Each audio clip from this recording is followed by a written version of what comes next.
On a tous eu une petite chaîne YouTube et on est tous passés par ces moments où on allait rechercher sur YouTube les meilleurs conseils pour exploser ses vues sur YouTube et on a entendu de tout et de n'importe quoi. Par exemple, le mythe de il faut publier une fois par jour et tous les jours pour créer du momentum ou encore qu'il faut optimiser son SEO à la perfection. Tout ça, ça peut être vrai, mais ça peut aussi être faux et détruire une chaîne et vous lancer dans un mauvais cercle vicieux. Dans cette vidéo, je vais du coup vous donner tous les conseils qu'on entend mais qui sont mauvais. Tous ces conseils là que je vais donner dans la vidéo, tu ne dois pas les faire et ne pas les écouter. Donc reste bien, il y en a peut-être que tu fais et qui font en sorte que du coup malheureusement ta chaîne ne marche pas actuellement à cause de ça. Maintenant la plupart du temps quand tu vas faire des recherches sur YouTube pour trouver des conseils, il va y avoir on va dire deux gros conseils et deux grosses vidéos. Le premier ça va simplement être une vidéo basique où les gens vont te dire des conseils basiques qui vont pas forcément t'aider et que tu as déjà entendu partout. Moi-même dans ma chaîne YouTube je fais cette erreur et je te donne des conseils basiques de temps en temps. Les 7 tips pour réussir sur YouTube,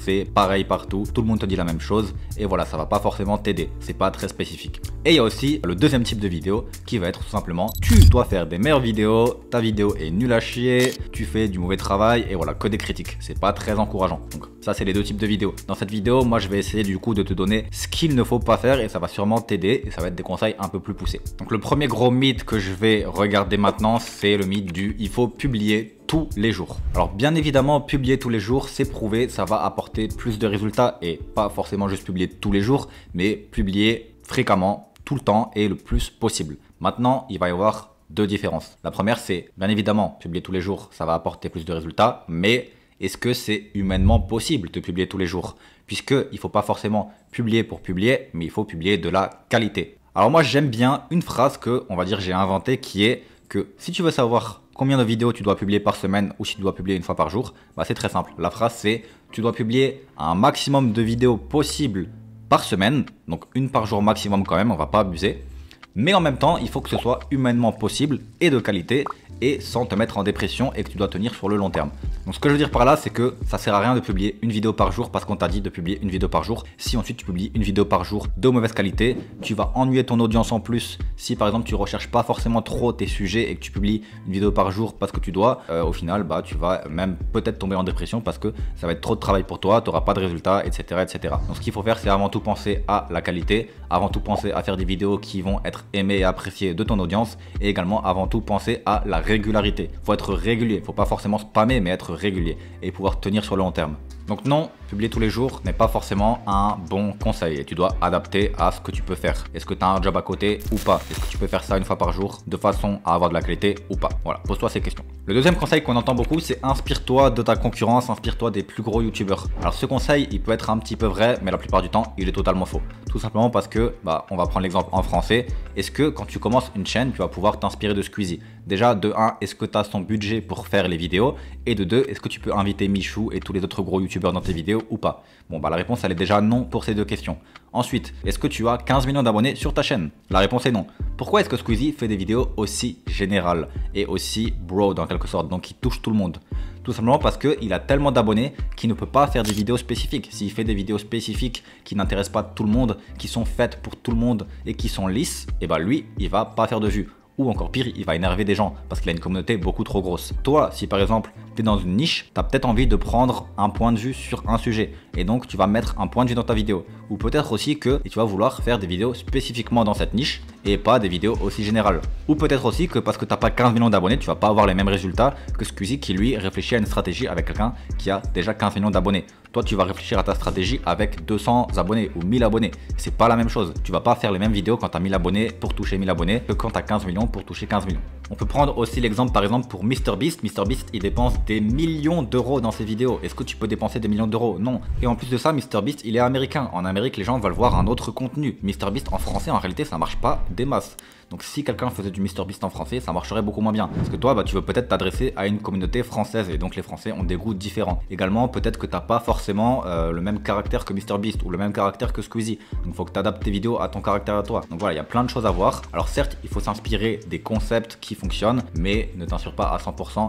Et surtout, connais-toi toi-même. Est-ce que toi, c'est ton caractère d'être comme ça ou pas? Pour te donner un exemple, mon caractère, c'est pas du tout d'être comme Squeezie. Je vais pas commencer à me filmer et à commencer à rigoler et faire exprès de rigoler et faire rigoler tout le monde sur des blagues, etc. C'est pas du tout mon caractère. Donc si je faisais une chaîne YouTube comme Squeezie, je ne marcherais pas et je ne fonctionnerais pas. Et donc si toi tu essaies de faire une chaîne YouTube comme Squeezie alors que c'est pas ton caractère, essaie plutôt quelqu'un d'autre, peut-être Amixem qui est un peu plus calme, ou je sais pas. Il y a d'autres youtubeurs. Faut que tu saches également de qui t'inspirer et qu'est-ce qui est ton caractère à toi. La troisième erreur que beaucoup de youtubeurs débutants vont faire, c'est de faire énormément de recherches avant de se lancer. Ils vont passer des jours, voire même des semaines à faire des recherches sur quelle niche ils veulent faire, quel type de vidéo ils veulent faire, comment est-ce qu'ils veulent faire, le script, etc. Ils vont passer vraiment des semaines à rechercher tout ça et au final, ils vont jamais se lancer. Déjà, premièrement, lance-toi et ensuite tu verras ce qui a marché. Voilà, il faut faire un peu de recherche, bien évidemment, mais ne passe pas tout ton temps à faire des recherches. Deuxièmement, il y a beaucoup de youtubeurs, quand ils se lancent, ils se disent tiens, ça peut être cool d'être youtubeur. Mais ce qu'il faut que tu te dises, c'est tiens, j'aime le process de créer des vidéos. J'aime prendre une caméra, me filmer, j'aime créer des vidéos. Et c'est deux choses différentes. Ça peut être cool de dire qu'on s'appelle youtubeur, mais est-ce que pour toi c'est cool de faire les vidéos? Je sais qu'il y a des gens qui n'aiment pas faire les vidéos et qui se disent juste ça peut être cool d'être youtubeur. Dans ce cas-là, tu vas pas réussir sur le long terme, tout simplement parce que ça va pas être aussi simple que tu ne le penses. Il va y avoir pas mal d'efforts à effectuer. Donc si tu n'aimes pas ce que tu fais, si tu n'aimes pas le processus, si tu fais pas ça pour le fun au minimum un petit peu, tu vas malheureusement pas réussir. Moi par exemple, on peut penser que sur ma chaîne YouTube, je vends une formation pour apprendre aux gens à réussir sur YouTube et que du coup, je fais uniquement des vidéos pour ça. C'est pas du tout le cas. Si je voulais avoir un business qui rapporte de l'argent, j'aurais juste mon agence YouTube automatisation, je ne montrerai pas mon visage, je ferai pas de vidéos, c'est bien plus rentable en termes de temps investi. Là, j'investis du temps sur des vidéos sur YouTube, il y en a qui font moins de 1000 vues. Croyez-moi que c'est pas aussi rentable que d'autres business. Pourquoi est-ce que je le fais? Tout simplement parce que j'aime également le processus de créer des vidéos. J'aime faire des vidéos sur YouTube et tout simplement c'est pour ça. Donc pour revenir à l'erreur numéro 3 qui est de ne pas faire tout le temps trop de recherches et de tout simplement commencer, c'est tout simplement que certes c'est important de faire des recherches, mais la plupart des résultats vont arriver dans le processus. Quand vous allez commencer à publier des vidéos, que vous allez voir que certains commentaires vont vous dire tiens j'aimerais plutôt faire ça, que vous allez voir également que vos miniatures n'ont pas forcément fonctionné ici et que là ils ont fonctionné, vous allez adapter ensuite. Pareil pour vos vidéos, vous allez voir que cette introduction a mieux marché que celle-là, vous allez commencer à avoir de l'expérience, vous allez commencer à pouvoir analyser vos propres vidéos parce que vous avez commencé et c'est comme ça que vous allez réussir à avoir des résultats. C'est pas simplement en faisant des recherches et en copiant les autres parce que bien évidemment vos vidéos vont être différentes, vous allez avoir des résultats différents, une audience différente et donc vous allez devoir adapter et il n'y a que comme ça que vous allez réussir, c'est en analysant votre propre chaîne et pas en analysant la chaîne des autres youtubeurs. Donc commencez, lancez-vous, enlevez cette peur de se lancer que vous avez sûrement et ensuite vous allez voir sur le tas. Le quatrième point négatif que tout le monde vous dit qu'il faut faire et qu'il faut un peu faire mais pas forcément, que 20% voire 10% du temps, c'est de faire des vidéos basées sur les recherches. On nous dit que pour réussir sur YouTube, il faut avoir des vidéos basées sur les recherches. En réalité, c'est pas ça le point le plus important, ne focussez pas là-dessus. Ce qui est important, c'est de faire des vidéos que les gens aiment voir, qui aiment cliquer dessus, qu'ils ont envie de voir, donc avoir un bon taux de clic et également qui sont intéressés par et qui vont rester dessus. Donc un bon taux de rétention. Les deux points les plus importants, faire cliquer sur la vidéo et faire rester les gens sur la vidéo. Bien évidemment, si dans votre niche, il y a des mots-clés spécifiques où il y a beaucoup de recherches et où il n'y a pas de concurrence sur le marché, ça va être une très bonne opportunité de faire une vidéo là-dessus. Et je le recommande. Mais la plupart du temps, il y a déjà plein de vidéos sur ces mots-clés. La plupart du temps, les gens vont prendre des mots-clés très très larges, comme par exemple comment créer un business en ligne. La vidéo qui a été faite des milliers de fois sur YouTube, et quand tu lances une chaîne, si tu crées cette vidéo là, bien évidemment tu es en concurrence avec des milliers d'autres chaînes qui ont des dizaines de milliers d'abonnés voire plus, tu vas pas faire de vues, faut pas croire au Père Noël. Donc tout simplement fais des vidéos avec un bon taux de clic qui intéresse les gens, qui donnent envie de cliquer et qui vont faire rester les gens dans ta niche. Pense surtout à ça que de tout baser sur le SEO. Et si tu as des opportunités dans le SEO, prends-les, mais ne base pas tout sur ça. Ne te prends pas trop la tête à écrire les mots-clés parfaits, à faire plein de recherches, etc. encore une fois.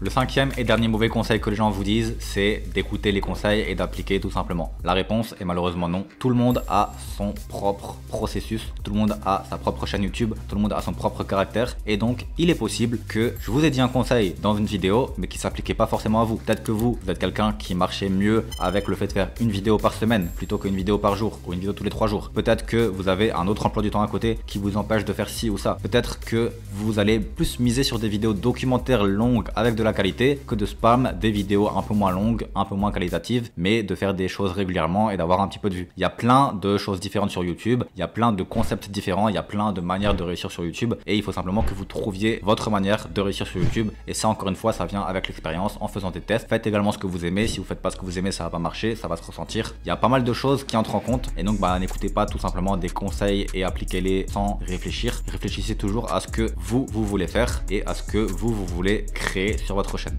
Ce qui peut aussi être important, c'est de bien réfléchir, puisque parfois on pense qu'on écoute bien un conseil alors que c'est pas le cas. Par exemple, moi, l'un des conseils que je donne la plupart du temps aux chaînes qui débutent, c'est qu'ils ont des mauvais titres et des mauvaises miniatures. Mais peut-être que au final, les personnes en face, ils se disent, moi j'ai un bon titre et j'ai une bonne miniature. Et ensuite j'arrive en coaching et je leur dis, non, ton titre et ta miniature, ils sont vraiment pas bien. Donc n'hésitez pas à demander un avis extérieur, parce que la plupart du temps, vous pensez que vous faites du bon contenu alors que non, c'est pas le cas. Et vous pensez que vous appliquez les conseils alors que non, ce n'est pas le cas. Ayez un avis extérieur, réfléchissez bien. Parfois vous appliquez des conseils, vous pensez les appliquer alors que c'est pas le cas. Et parfois vous appliquez trop un conseil alors qu'il faudrait peut-être moins l'appliquer et vous le faites trop. Voilà, faut un peu faire un mix de tout, c'est comme ça YouTube. Et trouver votre style, trouver ce que vous aimez, trouver votre style qui va faire que votre chaîne va marcher. Et c'est comme ça que vous allez réussir. Pas forcément juste en appliquant des conseils, ça dépend de votre chaîne. Et dans cette vidéo, je pense que ce que je vous ai dit, c'est que les conseils dépendent la plupart du temps en fait. Donc maintenant, si tu veux en savoir plus sur le business YouTube et surtout YouTube automatisation, donc créer des chaînes YouTube sans montrer ton visage, sans avoir à faire les vidéos toi-même, tu as une formation offerte juste en dessous. Tu peux mettre ton email et je te l'envoie, et comme ça tu verras que tu vas pouvoir créer des chaînes YouTube qui vont te rapporter de l'argent grâce à la monétisation. Et si tu veux pas montrer ton visage et pas faire les vidéos toi-même et avoir des revenus sur le long terme, ça va vraiment être top pour toi ce type de business. Je t'invite à aller regarder. Sinon, si tu as aimé la vidéo, n'hésite pas à t'abonner. Si tu as d'autres mauvais conseils que tu as en tête, n'hésite pas à me les mettre dans les commentaires peut-être et je te dirai ce que j'en pense. Voilà, on se retrouve plus tard. Ciao.